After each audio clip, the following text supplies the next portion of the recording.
안녕하세요. 30대 여자입니다. 세상을 살다 보면 여러 종류의 사람들을 만나게 되는데요.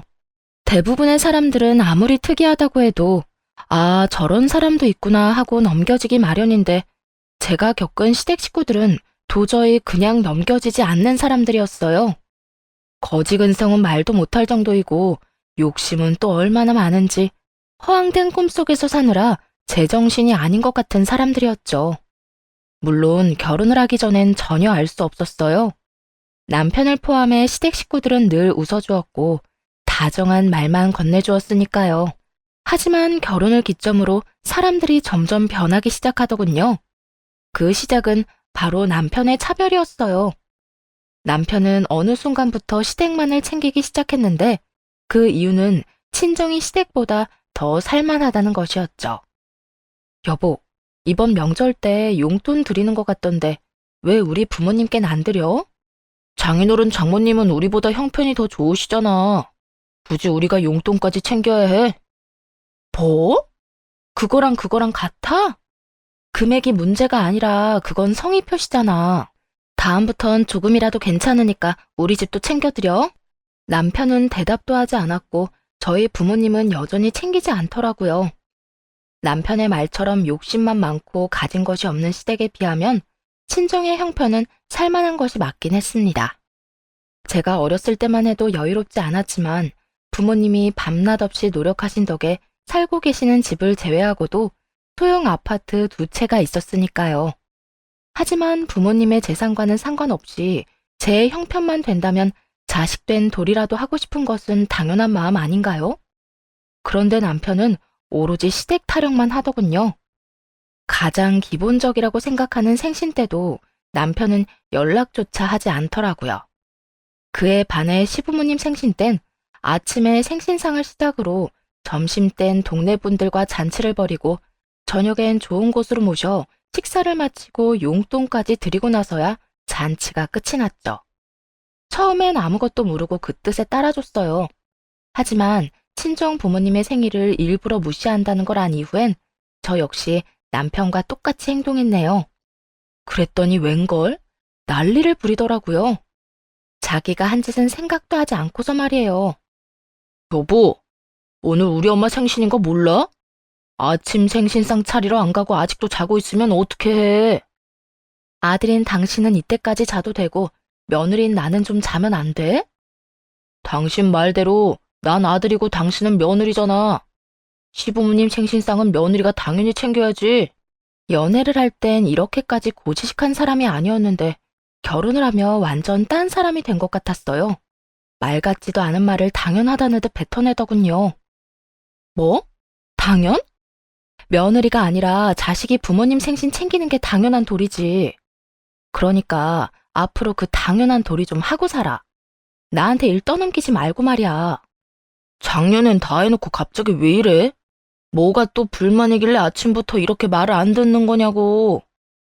작년엔 내가 아무것도 몰라서 그랬던 거지.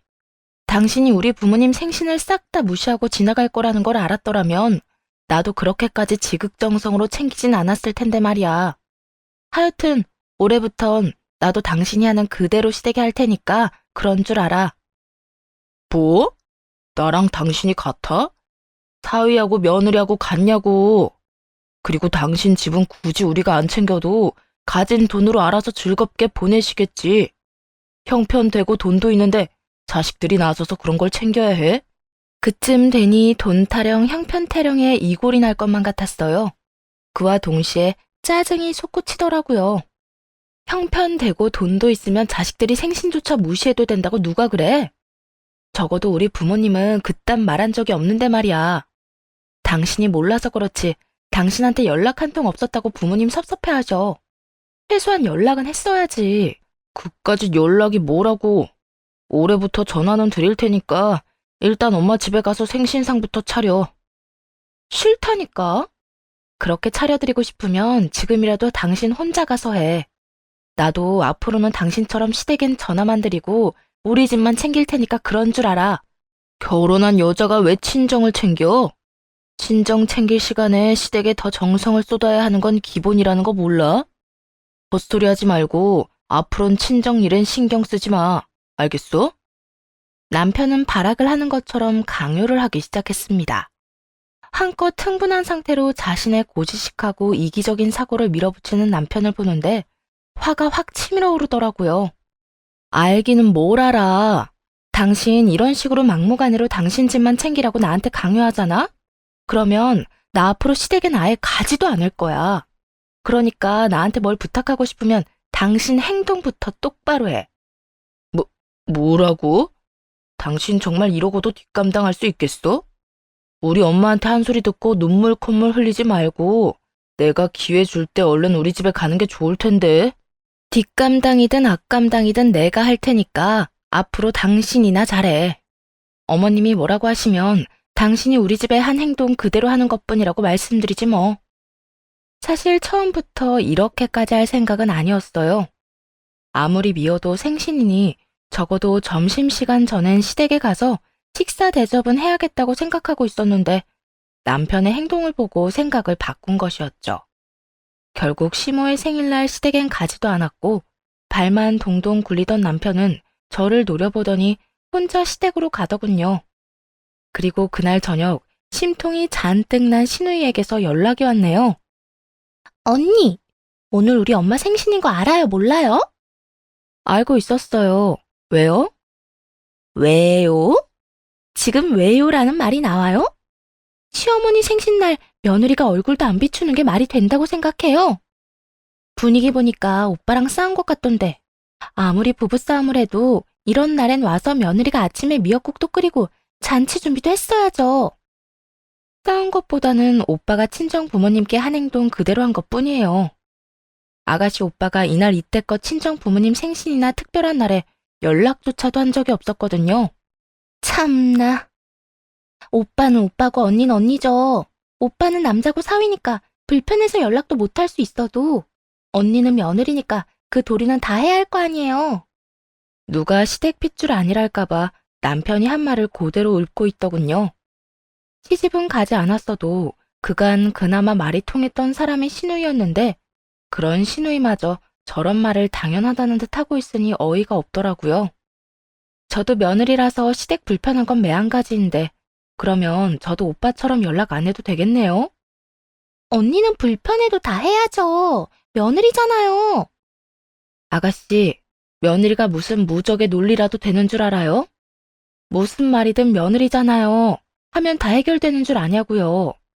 며느리도 사람이고 며느리도 하기 싫으면 안 할 권리 있어요. 그러니까 언니 말은 오빠가 언니 친정에 신경도 안 써서 언니 역시 우리 집에 신경도 안 쓰겠다. 이 말이에요? 그렇죠. 눈에는 눈, 이에는 이라는 말이 괜히 있는 말이 아니에요. 전 결혼을 했을 뿐이지 시댁에 노예 계약을 한 건 아니거든요. 언니, 정말 해도 해도 너무하네요. 결혼한 여자하고 남자하고 같아요? 한 집안의 며느리로 한 남자의 아내로 살기로 결정할 땐 그 정도 차별 대우는 어느 정도 각오하고 결혼했어야죠. 같은 여자인 시누이가 저런 말을 하니 더 열이 오르더라고요. 언젠가 자신도 누군가의 아내가 되어 그 집안의 며느리가 될 텐데 한 치 앞도 못 보고 저러는 꼴이 우습기도 했고요. 아가씨나 시집가서 차별 대우 받고도 참고 사세요. 저는 그렇게 살 생각은 전혀 없으니까요. 요즘 세상이 어떤 세상인데 며느리한테 무조건적인 희생을 바래요? 전 앞으로도 오빠 하는 그대로 시댁에 할 거니까 그런 줄 알고 부모님 생신은 친자식들이 좀 챙기세요. 그렇게 전화를 끊어버렸고 그런 상황이 되니 이혼 생각이 떠오를 수밖에 없었어요. 하지만 결혼한 지 얼마 되지 않기도 했고 남편이 믿긴 했어도 아직 사랑하는 마음은 남았기에 생각만 할 뿐 결심은 하지 못하고 시간만 흘려보냈습니다. 남편은 여전히 친정엔 큰 신경을 쓰지 않았고 저 역시 시댁 행사에선 자연스럽게 배제되었고요. 가끔 신경이 쓰이긴 했지만 그래도 연락도 하지 않고 쓸데없이 보는 일도 없으니 그 점 하나는 좋더라고요. 남편도 그런 생활이 적응이 되었는지 다시 평소의 모습으로 돌아왔고 그렇게 크게 싸우는 일 없이 생활을 이어나가고 있었죠. 그런데 산 넘어 산이라고 이번에 시누이가 시집을 간다며 집안이 떠들썩거리더군요. 들었어? 정은이 의사랑 결혼한대. 무려 성형외과 의사. 정말? 축하할 일이네. 어머님 아주 좋아하시겠네. 당연하지. 지금 완전 난리가 났어. 들어보니까 집도 꽤나 산다는데. 역시 내 동생이라니까. 당신도 지금부터 내 동생한테 잘 보여놔. 혹시 알아? 간단한 시술은 그냥 해줄지. 됐어. 그런 걸로 괜히 아가씨 부담 주기 싫어. 그냥 아가씨한테 축하한다고 말이나 전해줘. 축하한다는 말만 전하고 여전히 신경을 쓰지 않는 척을 하긴 했지만 속으론 많이 불안했어요. 개념 없는 말만 쏟아내던 신우이는 돈 개념도 없는 편이라 간호사로 일한 지 꽤 오래됐는데도 불구하고 모은 돈이 하나도 없는 소위 말하는 취집이 꿈인 그런 사람이었거든요. 그런 신우이의 결혼 상대가 성형외과 의사라고 하니 걱정을 하지 않으려고 해도 걱정이 될 수밖에 없더라고요. 그러던 어느 날 시모가 직접 연락을 해서 시댁으로 좀 오라고 하더라고요. 그렇게 직접적으로 오라고 한 것은 그날이 처음이었기에 이유 모를 불안함을 안고 시댁으로 향했어요. 시댁엔 시모와 시누이가 기다리고 있었고 제가 도착하자마자 커피까지 가져다주며 과한 친절을 베풀더군요. 그리곤 준비한 말을 꺼내놓기 시작했죠. 아가, 들어보니까 바깥 사돈 명의로 아파트가 있다고 하던데 그게 사실이니? 발뺌이라도 해야 하나 순간적으로 생각했지만 이미 남편에게 들은 듯 다 알고 물어보는 시모의 말에 빠져나갈 구멍이 보이지 않더라고요. 네, 그렇긴 한데 갑자기 친정집 이야기는 왜 물으세요? 그게 이번에 정은이 성형외과 의사한테 시집가게 된 건 들었지? 네, 축하한다고 아가씨랑 통화도 했었어요. 그래. 그런데 그 집에서 결혼 선물로 우리 예비 사위한테 병원을 개원해준다고 하더구나. 그 대신 집은 우리한테 마련하라고 하는데 너도 알다시피 우리가 그런 돈이 어디 있니? 그래서 말인데 그 아파트에서 우리 정은이네가 월세로 좀 살면 안 되겠니? 네? 월세요? 그래도 되는 거예요? 나중에 월세살이인 거 밝혀지면 난리 날 텐데요. 그거야 당연히 비밀이지. 우리만 조용히 하면 누가 알 거야? 일단 조건은 맞추는 척하고 시집은 보내야 할 거 아니야. 그래서 해줄 수 있다는 거야, 안 된다는 거야?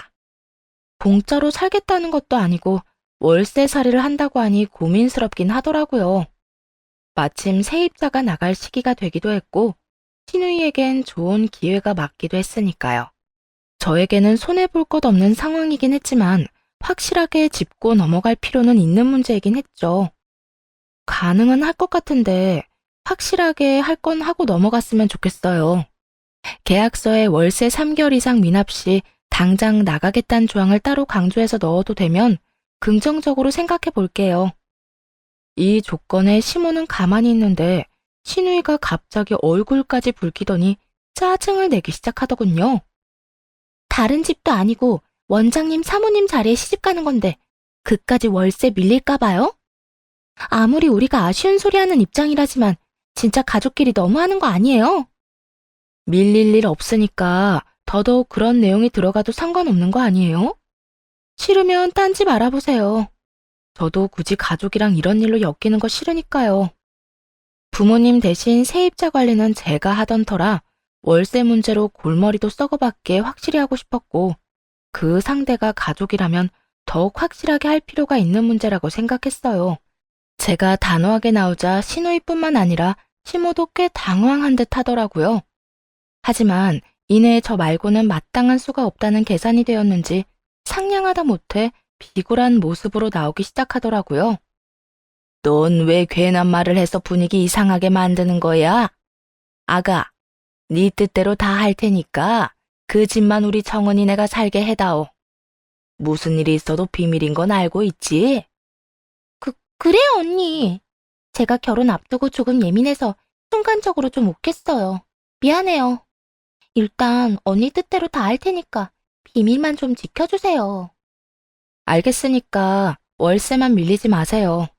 제가 세입자 관리하긴 하지만 부모님 집이기도 하고 그 월세로 매달 부모님도 고정적으로 쓰시는 곳이 있어서 밀리면 정말 곤란해요. 일단은 알겠어요. 절대 밀리는 일 없도록 할게요. 그렇게 집 문제가 해결되고 나니 시누이의 결혼은 일사천리로 진행되었어요. 시누이는 시댁 기둥뿌리를 제대로 뽑아놓고선 시집을 가버렸고 남편은 신혼집에 세탁기와 냉장고를 사줬다고 하더군요. 상의 한마디도 없이 그런 큰 돈을 쓴 것은 짜증이 나긴 했어요. 하지만 하나뿐인 동생이 결혼하는데 뭐든 해주고 싶은 남편의 마음이 이해되지 않는 것도 아니었고 무엇보다 없는 집안에서 좋은 집안으로 시집 보내는 일에 괜히 말을 얹고 싶지 않더라고요. 그저 좋은 마음으로 시누이의 앞날을 빌어주고 싶었어요. 그런데 계약서에 도장까지 찍으며 찰떡같이 약속했던 시누이는 우려했던 대로 딱 4개월 동안만 월세를 내고 그 다음 달부터 소식이 없더군요. 처음엔 남편에게 이런 사실을 알리며 무슨 일이 있냐고 좋게 물었죠. 여보, 아가씨 월세가 늦어지는데 혹시 무슨 일 있어? 화를 낸 것도 짜증을 낸 것도 아니고 정말 저렇게 물었거든요. 그런데 남편은 제 말이 떨어지자마자 화를 내며 이렇게 말하더군요. 정은이 혼자 남편 몰래 돈 마련하느라 좀 늦는가 보지. 떼먹는 것도 아니고 가족끼리 정없이 왜 그렇게 닥달하냐? 좀 기다려. 마련하는 대로 준다고 하니까. 닥달하는 게 아니라 그냥 물어본 건데 왜 짜증을 내? 짜증 안 나게 생겼어. 아예 떼먹은 것도 아니고 좀 늦었을 뿐인데 그걸로 언제 주냐 무슨 일 있냐 꼬치꼬치 캐묻는데. 딱 한마디 했다. 내가 그것도 못해? 그것도 하지 마. 당신은 그럴 마음으로 하는 말이 아니라도 듣는 사람 입장에선 닥달하는 말 같아서 기분 나쁘니까. 내가 기분 더 나빠. 누군 그런 말 하는 게 쉬운 줄 알아? 나한테 이렇게 짜증을 낼 시간에 서로 기분 나쁜 일 없게 아가씨한테 늦지 말고 제때제때 넣으라고 하면 되겠네. 남편은 그저 저를 노려볼 뿐 다른 말을 하지 않더라고요. 그때부터였던 것 같아요. 남편과의 이혼을 진지하게 생각하게 된 것이 말입니다. 돈도 돈이었지만 남편의 정 떨어지는 행동에 제 마음 역시 차갑게 식어가고 있었어요. 그러는 사이 2달째가 되었고 이번에는 남편을 통하지 않고 바로 시누이에게 연락을 했죠. 아가씨, 월세 2달째 안 들어오고 있던데요. 기다리다가 이렇게 연락했어요. 연락을 하지 않으면 좀 기다리면 되지. 꼭 이렇게 연락해서 독촉해야 하겠어요? 애초에 약속을 지키지 않은 사람이 누군데 저리 짜증을 내는 것인지 그 순간 짜증이 확 올라오더라고요. 최대한 사정을 봐주고 좋은 게 좋은 거라고 생각하려 했는데 그런 결심이 한순간에 와르르 무너지더군요. 독촉을 하지 않아도 되도록 아가씨가 월세를 똑바로 넣었으면 됐잖아요. 큰 소리 칠 사람이 누군데 아가씨가 왜 화를 내요? 주기 싫어서 안 주는 것도 아니고 없어서 못 주는 건데 이런 식으로 독촉하니 화가 안 나게 생겼어요? 가족끼리 그 정도도 이해 못 해줘요? 처음부터 다른 건 몰라도 월세 밀리지 않기로 약속했잖아요. 분명 이 월세로 부모님이 매달 따로 쓰시는 곳이 있으니 잊지 말고 꼬박꼬박 달라고 했고 아가씨는 계약서에 도장까지 찍으면서 철석같이 약속했었어요. 이런 독촉이 싫었으면 그 약속을 잘 지켰어야죠. 그 말에 시누이가 당황한 것이 수학이 넘어까지 다 느껴지더라고요. 말은 하지 않고 한참을 씩씩거리던 시누이는 더욱 짜증을 내기 시작했죠. 줄게요. 주면 될 거 아니에요. 그까지 푼 돈 다 줄 테니까 앞으로 전화하지 마세요. 다른 사람도 아니고 가족끼리 믿고 기다리면 되지. 더럽고 치사하게 진짜. 더 더럽고 치사한 꼴 보기 싫으면 약속한 3달은 넘기지 마요. 전 분명 경고했어요. 큰 소리를 떵떵 치며 금방이라도 줄 것처럼 굴던 시누이는 끝끝내 월세를 넣지 않았고 그렇게 약속의 3달째가 됐네요. 시누이와의 통화를 마지막으로 아무 말도 하지 않고 지켜만 보다가 마지막 달에 남편에게 선포를 했죠. 아가씨한테 전해. 이번 달이 내가 기다릴 수 있는 마지막 달이고 딱 3개월째 되는 날에 가서 짐 빼라고 할 거야. 보증금은 밀린 월세 빼고 돌려줄 거란 말도 잊지 말고. 그렇게까지 나올 거라 생각지도 못한 남편은 욕까지 하며 저를 모진 사람으로 몰아가더군요. 야, 너 진짜 그런 식으로 굴 거야? 네가 그렇게 하면 내 동생은 어떻게 하라고. 그까짓 돈 얼마 되지도 않는데 네가 장모님께 잘 말해주면 되는 일이잖아. 그까짓 얼마 되지도 않는 돈 그냥 주면 아무 일도 없을 텐데 안 주고 있는 사람이 할 말은 아니지 않아? 난 몇 번이고 말했어. 약속한 날은 지키라고. 진짜 대단하다 대단해. 너 때문에 정은이 이혼이라도 당해야 속이 시원하겠어? 그까짓 돈 때문에 사모님 소리 듣고 사는 애 이혼녀 만들면 그 속이 시원하겠냐고. 답답한 건 나도 마찬가지니까 그딴 말 길게 할 필요 없고 당신이 이렇게 난리쳐도 난 내가 방금 한 말 주워 담을 생각 없으니까 아가씨한테 똑바로 전해. 참 답답한 상황이 아닐 수 없었습니다. 처음 돈을 마련하기 어려운 상황이었을 때 사정을 설명하고 좋게 저에게 부탁을 했더라면 그렇게까지 최악의 상황은 되지 않았을 텐데 말이에요. 시누이고 남편이고 상황 파악도 제대로 하지 않은 채 큰 소리만 치다가 제 마음까지 차갑게 식게 만들었으니까요. 시간은 계속 흐르고 있었고 남편을 비롯해 시누이와 시모는 초조하긴 초조했는지 저에게 갖은 애를 쓰며 잘해주기 시작하더군요. 언니, 이거 제가 시댁에 가져다 드리려고 한 갈비찜인데 언니도 좀 주려고 가지고 왔어요. 언니 이거 좋아하잖아요. 그래, 아가. 정은이 얘가 이거 오늘 새벽부터 일어나서 혼자 다 했다고 하더구나. 입맛에 맞을진 몰라도 정성을 생각해서라도 맛있게 먹어주려무나. 지금 청소 중이라 다 해놓고 조금 있다가 먹을게요. 청소? 정은이 넌 뭐하니? 언니 청소 대신 안 해주고. 아가, 정은이한테 다 시키고 넌 앉아서 밥부터 먹어. 내가 차려줄 테니까 가만히 앉아있기만 하거라. 그래요, 언니. 제가 바닥에 광이 나게 청소 다 할 테니까 언니는 가만히 앉아서 엄마가 차려주는 밥이나 맛있게 먹어요. 이제 와서 제 환심을 사서 월세 걱정 없이 그 집에서 살려는 검은 속내가 어찌나 훤히 보이는지 그저 헛웃음만 나오더라고요. 두 사람보다 더 추악한 건 남편 놈이었죠.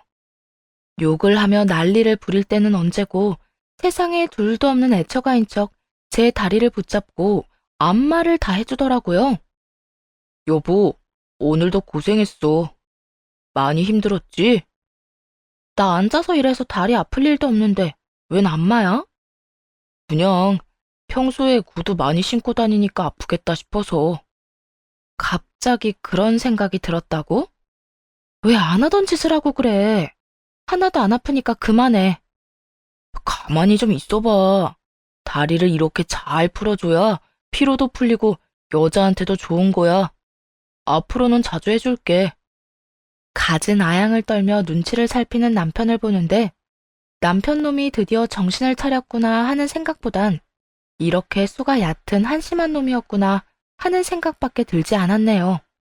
거기에다 이혼을 결심하게 된 결정적인 이유는 우연히 본 카톡 대화방이었어요.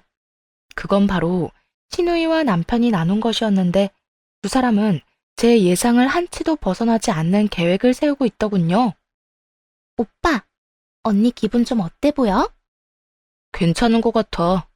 나도 나지만 너랑 엄마도 날마다 와서 집안일 다 해주고 있잖아. 그래서 그런지 많이 유해졌어. 그러면 한동안은 월세 이야기 안 꺼내겠지? 나 진짜 돈 나올 것도 없고 이 집에서도 쫓겨나면 안 된단 말이야. 바로 이혼당할 수도 있어. 걱정하지 마. 네 언니 요즘 기분 좋아 보이니까.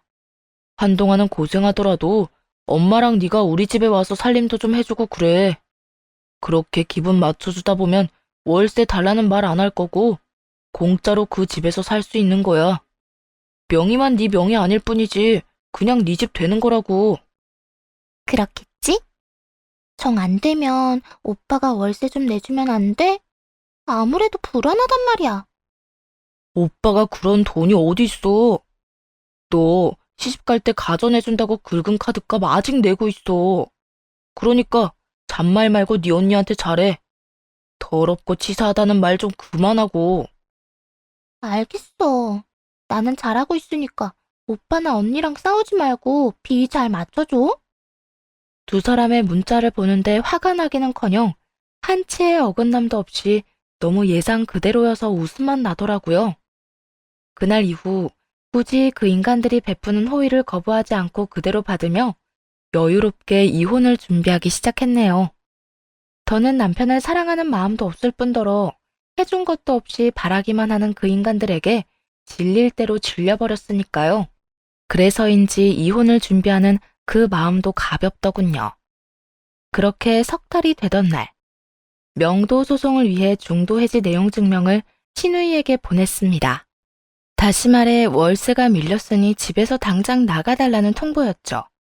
이것 때문에 신우이의 남편은 그 집이 자가가 아닌 월세임을 알게 되었고 그 월세마저 밀렸다는 사실을 알게 되었다고 하더군요. 그런 상황까지 예상한 것은 아니었는데 뜻밖의 수확이긴 했네요. 언니, 집으로 그딴 걸 보내면 어떡해요? 남편이 집에 있다가 서류 내용 다 보고 지금 난리 났다고요. 소송 걸기 전에 거쳐야 하는 절차라고 해서 보냈을 뿐이에요. 누가 먼저 받아보는 것까지 내가 생각해야 할 이유도 없었고요. 그러게 이런 일이 일어나기 전에 월세를 냈으면 됐잖아요. 뭐라고요? 소송? 그렇게까지 할 거면서 왜 우리가 친절하게 굴 때 가만히 있었어요? 하지 말라고 하든가 소송할 거라고 언지를 주든가 했어야죠. 내가 왜요? 내가 먼저 친절하게 대해달라고 한 적도 없고 본인들이 좋아서 청소해주고 밥상 차려준다는데 내가 굳이 싫다고 할 필요가 있나요? 어쨌든 명도 소송도 준비 중이니까 험한 꼴 더 보기 싫으면 집부터 비워요. 진짜 이러기에요?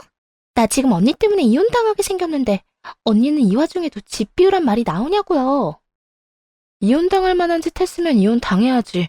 뭐 어쩌겠어요? 이혼은 이혼이고 집은 빨리 비워요. 그렇게 전화를 끊어버렸고 신우이에게서 오는 연락은 받지 않았죠. 신우이가 할 말이야 뻔했고 제가 하고 싶은 말은 다 했으니까요. 그 후 신우이의 집은 쑥대밭이 되어버렸고 결국 이혼 통보를 듣고 시댁으로 쫓겨났다고 하더군요. 시집의 꿈은 허공으로 날아간 것이었죠. 신우이가 울고불고 하며 시댁으로 돌아오자 시모는 그 즉시 저를 찾아와 난동을 부리기 시작했습니다. 너 때문에 내 딸 꼴이 어떻게 된 줄이나 알아? 사모님 소리 듣던 내 딸이 지금 이혼당하게 생겼어. 어떻게 책임질 거야? 내 딸 인생 어떻게 책임질 거냐고. 월세 내라고 몇 번이나 말했는데 내라는 월세는 안 내고 얕은 잔머리나 굴리니까 그런 꼴을 당하는 거라고요. 너 지금 내 딸 인생 망쳐놓고 계속 그 월세 타령을 하고 싶어? 평생을 사모님 소리 듣고 살 애를 이혼녀 만들어 놓고? 내 다시는 그 월세 이야기는 하지도 못하게 만들어주마. 시모는 그대로 저에게 돌진하더니 머리채를 잡으려 손을 뻗었고 전 그 손을 붙잡아 있는 힘껏 밀어버렸네요. 시모는 바닥에 털썩 주저앉은 채 입에 담지도 못할 욕을 하며 악담을 늘어놓기 시작했죠. 저 모진 것, 이 나쁜 것. 네가 감히 시어머니한테 이딴 짓을 하고도 무사할 거라 생각해? 내 아들이 널 가만히 둘 거라 생각하냐? 이 피도 눈물도 없는 나쁜 것 같으니라고. 아, 그쪽 아들이요? 걱정하지 마세요. 그쪽 아들이 뭘 하기 전에 내가 먼저 이혼할 거거든요. 그러니까 가족도 뭣도 아닌 내 집에서 그러고 있지 말고 얼른 내 집에서 나가주세요, 아줌마. 그 자리에서 시모에게 바로 이혼 이야기를 했고 시모는 아줌마라는 말에 충격이 큰 듯 자리에서 벌떡 일어나 삿대질까지 하며 화를 내기 시작했죠. 뭐? 아줌마? 너 진짜 미쳤어? 어디서 감히 네 입으로 먼저 이혼 이야기를 꺼내는 것도 모자라 하늘 같은 시어머니한테 아줌마라고 하는 게야. 하늘? 아줌마 같은 사람이 내 하늘이면 이미 난 시궁창에서 사는 거나 다름이 없네요. 그러니까 애먼 사람 시궁창 살이 그만시키고 얼른 나가세요. 더 험한 꼴 당하기 전에. 시모는 그 말에 몸까지 바르르 떨며 다시 달려들었고 전 또 팔을 붙잡아 그대로 끌고 집 밖으로 던지다시피 쫓아냈죠. 그렇게 진상 한 명을 처리하고 나니 또 다른 진상, 남편이 집으로 달려오더라고요. 시모에게 모든 이야기를 전해 들었을 텐데도 이혼 이야기보단 신우의 말만 꺼내놓는 꼴이 참 대단한 가족애더군요. 정은이 당신 때문에 쫓겨났다는 게 사실이야?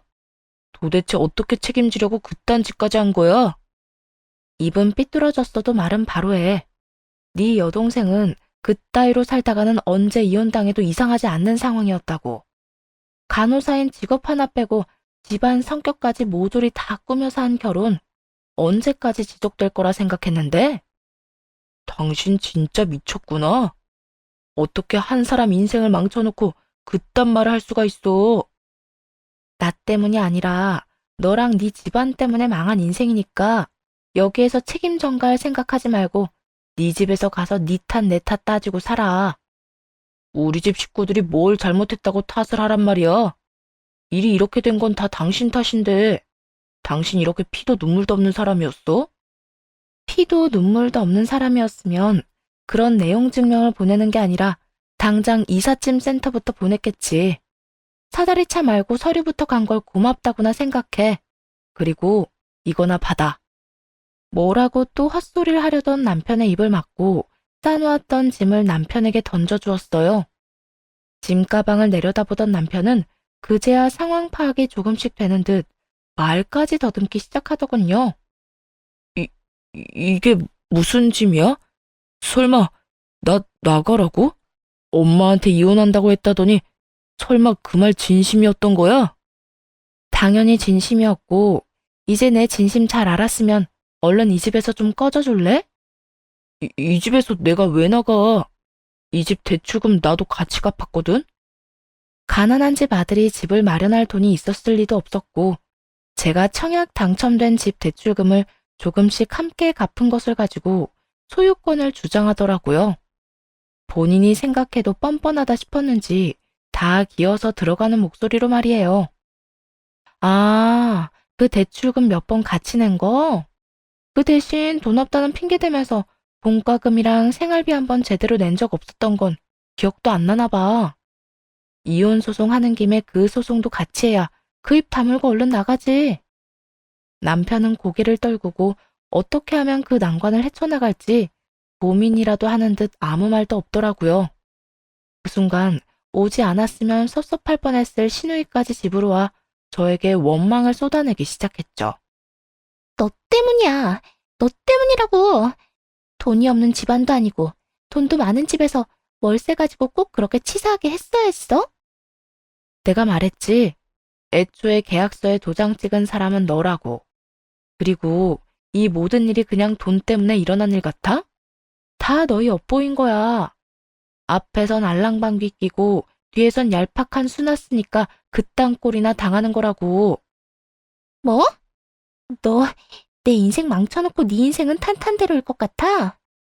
내가 너 우리 오빠랑 이혼시키고 하는 일마다 쫓아다니면서 다 망하게 해버릴 거야.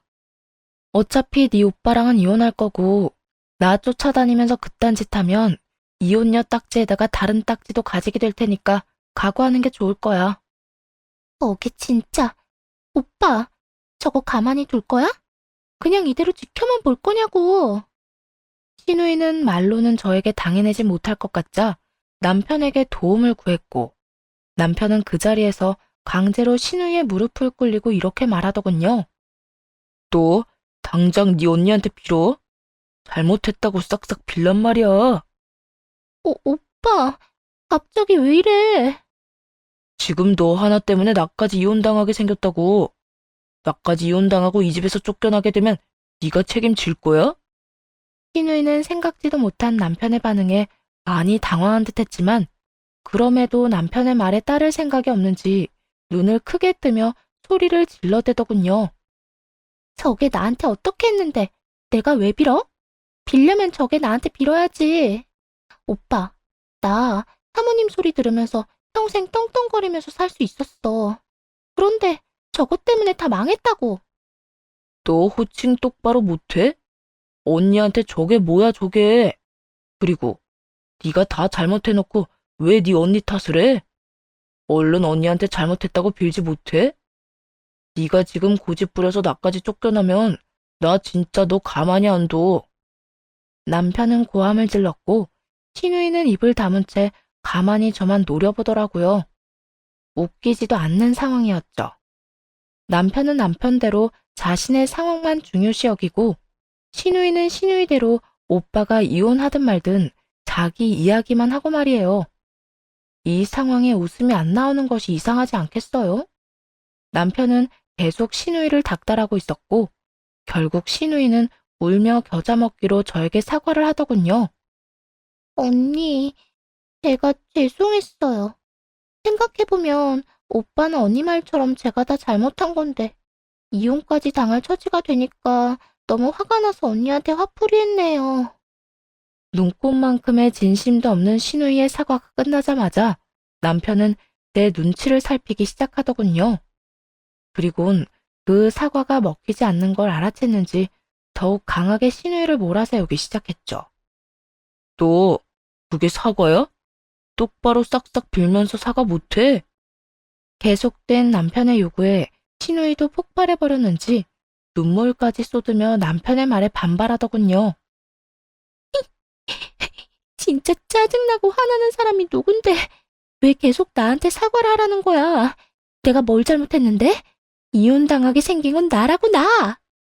신우이는 울고불고 하며 악을 썼고 전 신우이가 떨어뜨리는 그 눈물조차도 꼴 보기 싫더라고요.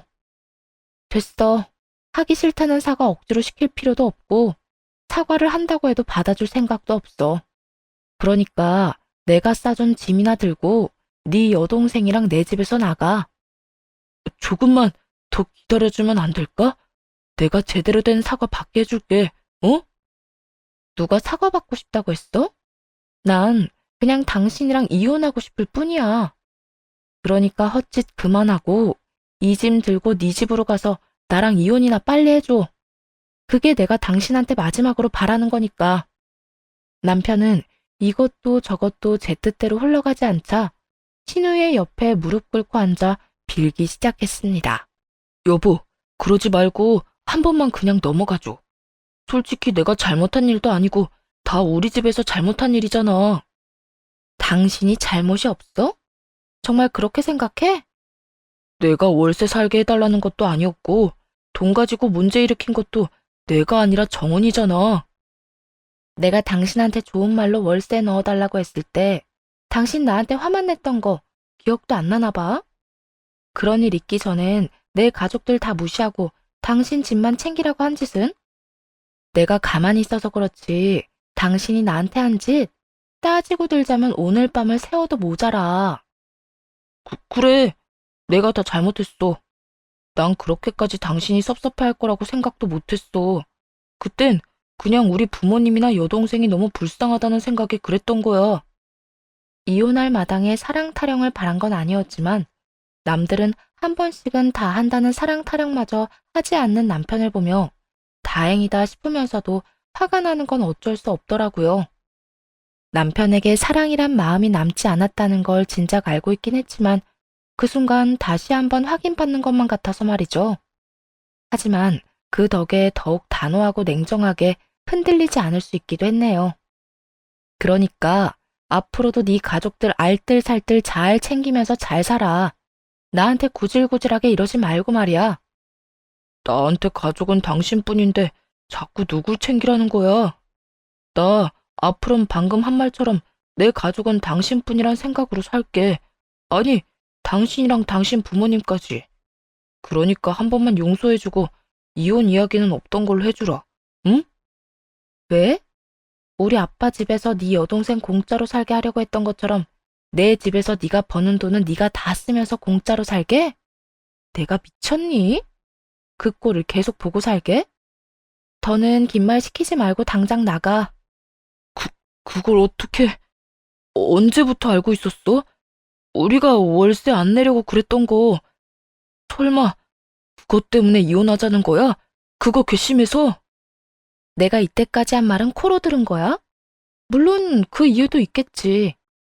마누라 친정 등이나 처먹을 남편 놈이랑 살고 싶은 여자가 몇이나 있겠어? 그런데 난 그거 말고도 그냥 너란 인간 자체가 싫다니까? 정말 이렇게까지 해야겠어? 꼭 이혼까지 해야겠냐고. 솔직히 말해서 당신 나 사랑 안 하잖아. 나도 당신 사랑 안 하고. 사랑도 없고 믿음도 없는 결혼 생활 지속할 이유도 없고. 나는 당신이랑 사람이랑 엮이고 싶지도 않으니까 당장 나가. 그렇게 고함을 고래고래 지르며 나가라고 하자 남편은 도저히 설득은 힘들겠다 싶었는지 입이 대빨 나온 시누이를 데리고 나가더군요. 그 후로도 계속 연락이와 저를 설득하려 했었지만 그대로 이혼을 진행했네요. 소송은 진행되었고 남편 시누이에게 위자료를 받고 이혼을 할 수 있었죠. 그 후 전 시모는 겨우겨우 장가 보내고 시집 보낸 딸 아들이 다시 돌아와 좁디 좁은 그 집에서 옹기종기 자식들을 끌어안고 산다고 하더군요. 그뿐만이 아니었어요. 전 시누이도 위자료를 이중으로 뜯겨 대출을 낸 상황이고 전 남편도 위자료를 주느라 대출을 냈고 전 시모 역시 하나뿐인 딸을 의사 집에 시집 보내느라 집을 담보로 해서 대출을 낸 상황이었고요. 그야말로 대출만 가득한 집안이 되었다는 이야기를 전해 들었네요. 전 시누이는 취집이 물 건너가고 나자 망연자실했는지 일도 하지 않고 신불자의 지름길을 밟고 있다고 했고 전 남편은 밤낮 없이 빚을 갚아내느라 등골이 휜다고도 전해 들었고요. 그러게 진작 친정에도 좀 잘하고 가정에도 조금만 신경을 썼더라면 저도 그렇게까진 하진 않고 참고 살았을 텐데 말이에요.